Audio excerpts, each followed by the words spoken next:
Assalamualaikum warahmatullahi wabarakatuh. Welcome to my channel. Balik lagi di podcast Manajemen Resiko Keuangan. Perkenalkan, nama saya Iman Nur Halimah.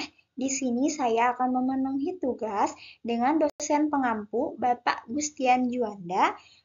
Pada kali ini saya akan menjelaskan tentang tujuan dan fungsi manajemen. Definisi manajemen risiko keuangan. Manajemen risiko keuangan adalah proses identifikasi, pengukuran, dan pengelolaan risiko manajemen dalam sebuah organisasi. Tujuan utamanya adalah melindungi aset perusahaan dan meminimalkan dampak risiko terhadap kinerja keuangan. Kemudian, tujuan manajemen risiko keuangan. Yang pertama, melindungi aset. Di antaranya mencegah kerugian finansial yang dapat merugikan perusahaan, meminimalkan dampak dari perubahan pasar seperti fluktuasi harga dan nilai tukar. Kedua, optimisasi pendapatan dan keuntungan.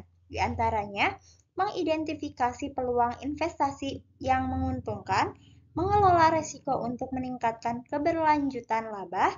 Yang ketiga, kepatuhan hukum dan regulasi. Di antaranya memastikan perusahaan mematuhi segala regulasi keuangan dan pajak yang berlaku, mengurangi risiko hukum dan potensi sanksi keuangan. Yang keempat, pengelolaan utang. Di antaranya mengelola risiko suku bunga dan risiko kredit untuk mengoptimalkan struktur utang, memastikan kemampuan perusahaan untuk membayar utang sesuai jadwal. Kelima, pengelolaan likuiditas, di antaranya memastikan perusahaan memiliki cukup likuiditas untuk memenuhi kewajiban finansialnya. Mengelola risiko likuiditas agar operasional perusahaan tetap lancar.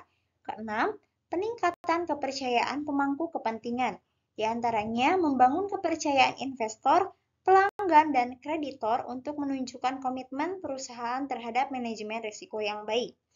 Meningkatkan reputasi perusahaan di pasar finansial. Fungsi manajemen risiko keuangan. 1. Identifikasi risiko. Mengidentifikasi potensi risiko keuangan yang mungkin dihadapi perusahaan, termasuk risiko pasar, kredit operasional, dan likuiditas. 2. Evaluasi risiko. Mengukur dampak dan probabilitas terjadinya risiko, menggunakan metode statistik dan analisis keuangan untuk menilai risiko. 3. Pengembangan strategi pengelolaan risiko.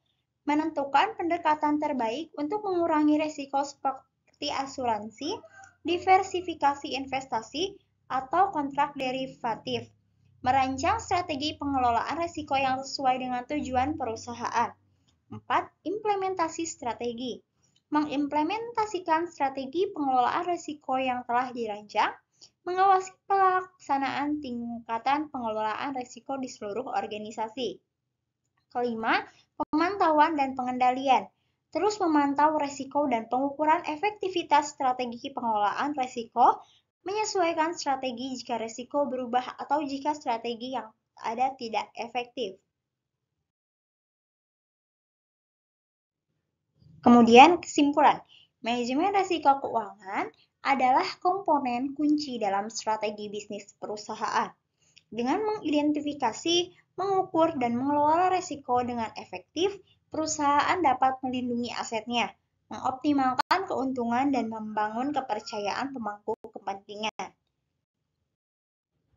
Cukup sekian pemaparan materi saya kali ini, semoga bermanfaat.